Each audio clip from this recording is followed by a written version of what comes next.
Hello everyone, welcome to the channel learning hub. और आज का जो हमारा टॉपिक रहने वाला है वो है मेंडेलियन डिसऑर्डर्स। ओके, यहाँ से मोस्टली क्वेश्चंस जो हैं वो हमारे बनते हैं। सो हम आज ये वाला टॉपिक जो है वो रिवाइज करते हैं, मेंडेलियन डिसऑर्डर। तो मेंडेलियन डिसऑर्डर होता क्या है? सबसे पहले हम ये देखेंगे कि मेंडेलियन डिसऑर्डर होता क्या है। जो ग्रिगोर मेंडल था, ये जेनेटिक्स के फादर हैं, तो इन्होंने कुछ डिसऑर्डर्स भी बताए थे साथ में। मतलब जब ये लिंकेज वगैरह बता रहा था, इनहेरिटेंस के लॉज बता रहा था, तो उसके साथ साथ कुछ डिसऑर्डर्स भी इसने डिस्कस किए हुए हैं। तो वो क्या होते हैं? Mendelian disorder are genetic disorders. ये क्या होते हैं? जेनेटिक डिसऑर्डर्स होते हैं that are inherited. Inherited means parents से चिल्ड्रंस की तरफ जाना, पेरेंट्स से मतलब चाइल्ड की तरफ जाना, एक जनरेशन से दूसरे जनरेशन के अंदर जब पास होते हैं तो वो क्या है, इनहेरिट हो चुके हैं। According to the Mendel's law of inheritance, means जो मेंडल ने लॉ दिए हैं उनके अकॉर्डिंग जब वो इनहेरिटेड होते हैं डिसऑर्डर्स, तो वो क्या कहलाते हैं? Mendelian disorders. मीन्स ये क्या है? जेनेटिक डिसऑर्डर्स हैं या हेरेडिटरी डिसऑर्डर्स हैं, जो कि किसकी वजह से होते हैं? These disorders are caused due to the mutation. किसकी वजह से हो रहा है? ये म्यूटेशन की वजह से हो रहा है इन अ सिंगल जीन। जब सिंगल जीन के अंदर म्यूटेशन हो जाती है और वो म्यूटेशन जब ट्रांसमिट हो जाती है, वो म्यूटेशन जब ट्रांसमिट हो जाती है from parents to offsprings, from parents to offsprings. Okay, मतलब मदर फादर से जब बच्चों में वो डिसऑर्डर जो है वो ट्रांसफर हो जाता है ड्यू टू द म्यूटेशन, तो वो क्या कहलाते हैं? मेंडेलियन डिसऑर्डर कहलाते हैं। ओके, तो इसके अंदर जीन म्यूटेशन भी हो सकता है, डिफेक्टिव एलील्स भी जो है ट्रांसफर हो सकते हैं, पॉइंट म्यूटेशन भी हो सकता है। राइट, अब आगे हम देखते हैं कि टाइप ऑफ मेंडेलियन डिसऑर्डर्स कितने होते हैं। जो टाइप ऑफ मेंडेलियन डिसऑर्डर होते हैं हमारा, एक होता है ऑटोसोमल डिसऑर्डर्स और एक होते हैं सेक्स लिंक्ड डिसऑर्डर्स। मीन्स हमारे पास जो है वो 23 पेयर ऑफ क्रोमोसोम्स होते हैं। क्या है? 23 पेयर ऑफ क्रोमोसोम्स होते हैं, है ना। तो 23 पेयर ऑफ क्रोमोसोम्स के अंदर जो 22 पेयर हैं वो क्या होते हैं? हमारे ऑटोसोम्स होते हैं। 22 पेयर क्या होते हैं? हमारे ऑटोसोम्स होते हैं। और जो 1 पेयर होता है वो हमारे सेक्स क्रोमोसोम होते हैं। क्या होते हैं? ये सेक्स क्रोमोसोम्स होते हैं। ओके, सो अगर यहाँ पे 22 ऑटोसोम मतलब जो 22 क्रोमोसोम्स हैं हमारे, अगर यहाँ पे if there is any defect will take place there, तो वो वाले कौन से होंगे? वो होंगे हमारे ऑटोसोमल डिसऑर्डर। और अगर सेक्स पेयर क्रोमोसोम्स के अंदर अगर कुछ डिसऑर्डर टेक प्लेस करता है तो वो कौन सी डिजीज कहलाती हैं? सेक्स लिंक्ड डिसऑर्डर्स कहलाते हैं। वो कौन से होते हैं हमारे? वो होते हैं हमारे sex linked disorders. Okay, so सबसे पहले हम चलते हैं ऑटोसोमल डिसऑर्डर्स की तरफ। These disorders are related to the autosomes normal body chromosomes. Means जो 22 पेयर है, जो 22 पेयर है नॉर्मल बॉडी क्रोमोसोम्स हैं, जहाँ से हमारे बाकी के बॉडी फीचर्स जो है वो डेवलप होते हैं। अगर वहाँ पे डिसऑर्डर टेक प्लेस करता है तो क्या होगा? ऑटोसोमल डिसऑर्डर्स होंगे। Autosomal disorders effect both male and females equally. जो ऑटोसोम्स वाले हैं वो मेल और फीमेल दोनों को इक्वली क्या करेंगे? इफेक्ट करेंगे। फॉर एग्जाम्पल अगर हम इसके अंदर देखते हैं, फिनाइल कीटोन्यूरिया जो है वो ऑटोसोम क्रोमोसोम म्यूटेशन की वजह से होता है। Sickle cell anaemia, thalassaemia, albinism. Okay, ये क्या है? ऑटोसोमल डिसऑर्डर्स है। नेक्स्ट आता है हमारा सेक्स लिंक्ड डिसऑर्डर्स। नेक्स्ट क्या आता है हमारा? Sex linked disorder. These disorders are linked with the sex chromosome. जो हमारा 1 पेयर लेफ्ट रह गया था, एक्स एंड वाई। ओके, अगर इनसे रिलेटेड डिजीज हो रही है तो वो कौन सी होगी? सेक्स लिंक्ड डिसऑर्डर्स हो गए, mostly associated with the X chromosome. Males are commonly affected. Males are commonly affected. ये वाली लाइन यहाँ पे क्यों लिखी गई है? क्योंकि मेल के पास क्या होता है? एक्स एंड वाई होता है ना। तो मे इसके अंदर जो सेक्स लिंक क्रोमोसोम है उसके अंदर एक्स क्रोमोसोम जो है वो मेनली डिफेक्टेड होता है। तो मेल के पास जो है वो एक ही एक्स क्रोमोसोम होता है। दैट्स वाई हम कह सकते हैं कि मेल्स जो है वो मोर कॉमनली इफेक्ट होते हैं। Why males are more affected? Males have only 1 chromosome. क्योंकि मेल्स के पास सिर्फ एक ही क्रोमोसोम प्रेजेंट होता है, X. If defective gene is present on X, और अगर डिफेक्टिव जीन एक्स के ऊपर प्रेजेंट हो गया तो डिजीज जो है वो डायरेक्टली अपीयर हो जाएगी ऑफस्प्रिंग के अंदर। ये वाली जो डिजीज होगी फिर वो डायरेक्टली अपीयर हो जाएगी ऑफस्प्रिंग के अंदर। राइट, फीमेल की कंडीशन के अंदर क्या होता है कि फीमेल के पास 2 एक्स क्रोमोसोम है। फीमेल के पास क्या है? 2 एक्स क्रोमोसोम है। अगर एक एक्स नॉर्मल भी रह जाता है, 1 normal gene can mask the defective 1। Means एक जो है, एक के पास क्या है? डिजीज है, बट एक हमारा क्या है? नॉर्मल है। तो ये इसको प्रिवेंट कर सकता है, मीन्स डिजीज को होने से बचा सकता है। Mask the defective gene, females में बिकम द कैरियर। और जब नेक्स्ट जनरेशन के अंदर जाएगी तो फीमेल क्या बन सकती है? कैरियर बन सकती है। मतलब डिफेक्टिव जीन वो शो नहीं करेगी, वो एज अ कैरियर वहां पे जो है वो शो करेगी। तो इम्पोर्टेंट ऑटोसोमल डोमिनेंट डिसऑर्डर्स है, यहाँ पे मैंने पूरी लिस्ट डाली हुई है कौन कौन से होते हैं। हंटिंगटन्स डिजीज होती है, progressive brain degeneration, achondroplasia, dwarfism, polydactyly, Marfan syndromes, neurofibromatosis, familial hypercholesterolaemia, myotonic dystrophy, adult polycystic kidney disease, hereditary spherocytosis and tuberous sclerosis. ये सारी क्या है हमारी, ये हैं हमारी इंपॉर्टेंट ऑटोसोमल डोमिनेंट। एक आता है ऑटोसोमल डोमिनेंट और एक होता है रिसेसिव। ओके, तो ये वाली है हमारी डोमिनेंट। डोमिनेंट मीन्स अगर वहां पे अगर एक डिफेक्टिव अलील भी है तो वो भी डिजीज कोज जो है वो करेगा। Means one defective allele causes disease. अगर एक डिफेक्टिव अलील भी प्रेजेंट है तो वो भी डिजीज कोज करेगा, तो वो कौन सी है हमारी डोमिनेंट है। और रिसेसिव के अंदर क्या होता है, बोथ अलील्स का होना वहां पे क्या है डिफेक्टिव होना जरूरी हो जाता है। तो इसके अंदर ये सारी हमारी क्या है ऑटोसोमल डोमिनेंट है। मींस ये वाली डिजीज डिसऑर्डर्स जो है वो टेक प्लेस करते हैं अगर एक अलील के अंदर भी अगर यहाँ पे हमारा डिफेक्ट आ जाता है तो ये वाली डिजीज जो है वो शो हो जाती है। ओके राइट, नेक्स्ट चलते हैं हम important autosomal recessive disorder. Autosomal recessive, recessive means both alleles जो है वो यहाँ पे क्या होंगे, बोथ अलील्स यहाँ पे क्या होंगे डिफेक्टिव होंगे। दोनों अलील्स को यहाँ पे डिफेक्टिव होना पड़ता है तभी जो है वो डिसऑर्डर हमें दिखाई देता है।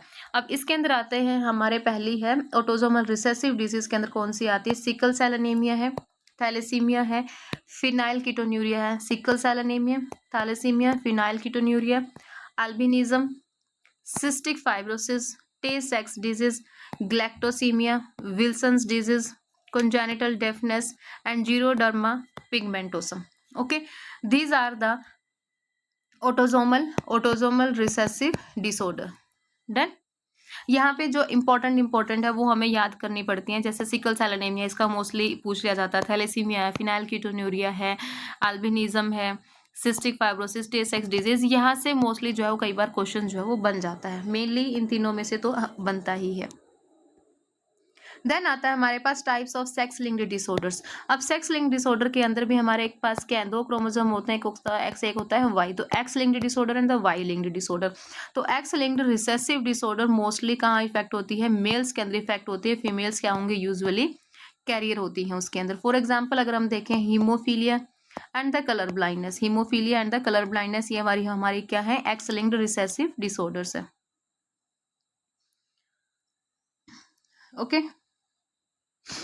देन आता है हमारा x linked dominant disorder. Dominant disorder के अंदर क्या है, बोथ मेल एंड फीमेल्स जो है उसके अंदर इफेक्टेड होंगी। फीमेल्स क्या है मोर कॉमन होंगी, क्योंकि दोनों एक्स क्रोमोसोम के ऊपर जो है वो अगर एक एक्स क्रोमोसोम के ऊपर डिसऑर्डर प्रेजेंट है तो ये वाली फीमेल क्या हो जाएगी इफेक्टेड हो जाएगी, क्योंकि एक्स लिंक्ड डोमिनेंट डिसऑर्डर है। फॉर एग्जांपल अगर हम यहाँ पे देखें fragile X syndrome and hypophosphataemic rickets.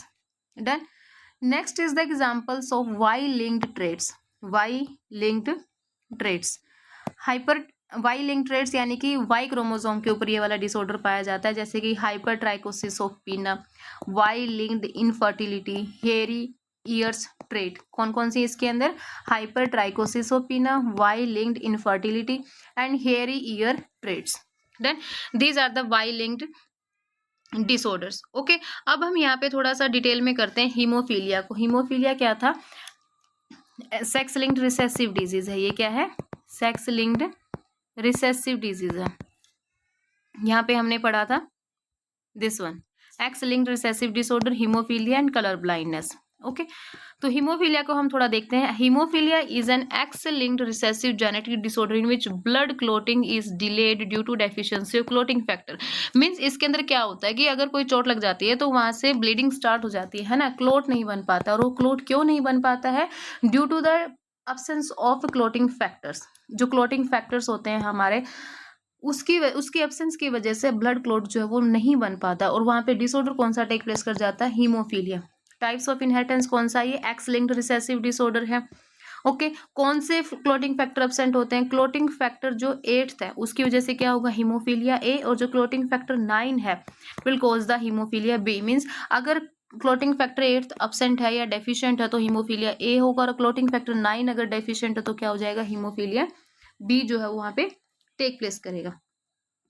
Then इसके सिम्टम्स क्या क्या हो सकते हैं हीमोफीलिया के, एक्सेसिव ब्लीडिंग हो सकती है, मीन्स अगर क्लोट नहीं बन रहा है तो ब्लड जो है वो कंटिन्यू फ्लो करेगा। डिलेड क्लोटिंग है ना, bleeding from small injuries, small injury भी अगर कहीं पर हो जाती है तो वहीं से ब्लीडिंग होना स्टार्ट हो जाती है। इंटरनल ब्लीडिंग होना स्टार्ट हो जाती है कभी कभी। Joint pain and swelling due to bleeding, joint में पेन आना स्टार्ट हो जाता है एंड द स्वेलिंग हो जाती है ड्यू टू द ब्लीडिंग। और हीमोफीलिया को जो है वो रॉयल डिजीज भी बोला जाता है। Haemophilia is also called the royal disease because it was common in European royal families, क्योंकि ये कॉमन है किसके अंदर, यूरोपियन रॉयल फैमिलीज के अंदर ये कॉमन है। फादर XY, मदर XX, तो केस क्या होगा इसके अंदर, कैरियर क्या हो जाएगी, मदर हो जाएगी, नॉर्मल फादर है। पॉसिबल चिल्ड्रंस क्या क्या हो सकते हैं हीमोफीलिया के अंदर, नॉर्मल डॉटर हो सकती है, मतलब एक एक्स ये एक्स है, अगर ये वाला एक्स चला जाता है और मेल के पास ये वाला एक्स है तो यहाँ से हमें क्या मिल जाएगी, एक नॉर्मल डॉटर जो है वो मिल जाएगी। बट अगर ये वाला एक्स ट्रांसमिट होता है तो यहाँ से हमें क्या मिलेगी, कैरियर डॉटर मिलेगी। ये वाला एक्स जाता है तो हमें क्या मिलेगा, XY यानी कि नॉर्मल सन मिलेगा। और अगर यहाँ से कैरियर और ये वाला जाता तो ये क्या बन जाएगा, हीमोफिलिक सन बन जाएगा। ये वाला क्या बन जाएगा, हमारा हीमोफिलिक सन बन जाता है। Then carrier mother means XY, तो इसकी जब हम क्रॉसिंग करवाते हैं तो ये क्या होगी, हमारी कैरियर डॉटर हो जाएगी। ये वाला क्या होगा, हमारा नॉर्मल डॉटर होगी। ये क्या होगी, नॉर्मल डॉटर होगी। XCY, ये वाला कौन सा होगा, हीमोफिलिक सन होगा। ये कौन सा होगा, हीमोफिलिक सन होगा, जो भी डिसऑर्डर जो है वो कंप्लीटली शो करेगा। नेक्स्ट क्या है, XY, ये क्या होगा, हमारा नॉर्मल सन होगा। ओके, इस तरीके से हम इस इनहेरिटेंस पैटर्न को यहाँ पे देख सकते हैं। Sons having higher chances of disease, father can not pass haemophilia directly to son, father जो है वो डायरेक्टली हीमोफीलिया जो है वो सन को नहीं देता है, because father gives X chromosome Y chromosome to the son, क्योंकि फादर जो है वो वाई क्रोमोजोम होता है। और जो हीमोफिलिक डिजीज आती है वो मदर से आती है, क्योंकि वो कैरियर होती है, वो क्या है, कैरियर है। तो ये सारे हमने मेंडेलियन के डिसऑर्डर्स किए हैं। तो अभी हम कुछ 4-5 यहाँ पे क्वेश्चंस देखते हैं। Okay,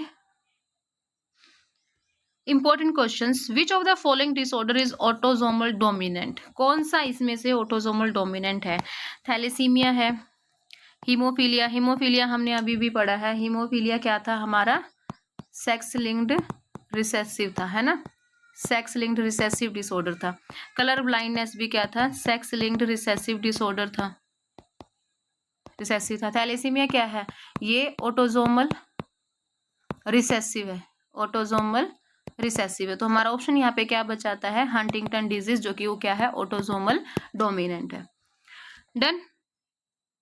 next is a woman carrier for haemophilia marries a normal man, means human क्या है, कैरियर है, मैरी किसके साथ कर रही है, नॉर्मल मैन के साथ कैरी कर रही है। But is the probability that their son will be haemophilic, क्या प्रोबेबिलिटी होगी कि उसका सन जो है वो क्या होगा, हीमोफिलिक होगा। तो आप इस तरीके से जैसे मैंने ऊपर किया है, तो आप ये वाला जो पोर्शन जो है वो यहाँ पे इनहेरिटेंस जो है वो करके देख सकते हैं। डन।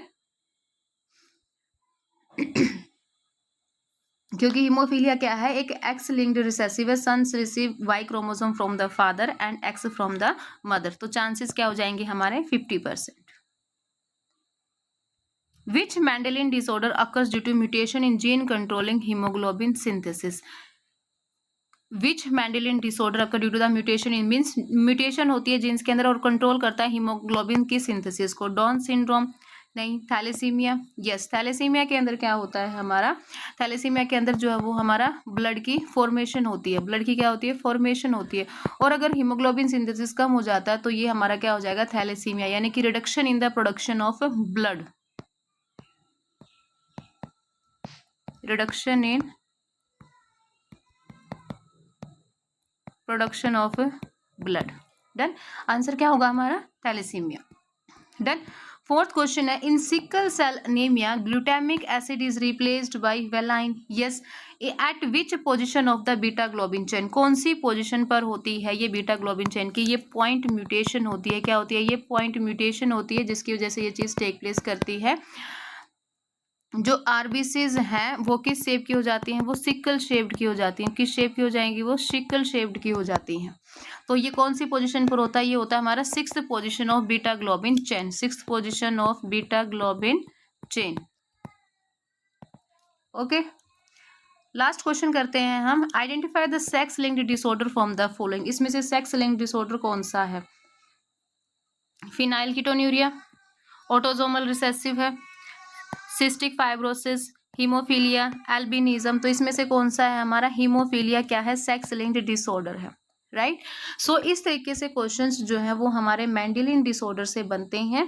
आई होप आपको ये वीडियो जो है वो यूजफुल लगी होगी, एग्जाम ओरिएंटेड होगी। सो आज की क्लास के अंदर हमने मेंडेलियन डिसऑर्डर जो है यहाँ पे कंप्लीट रिवाइज किया है, क्या क्या डिजीज होती हैं, कौन सी कैटेगरी के अंदर वो डिवाइडेड है, राइट। So thank you.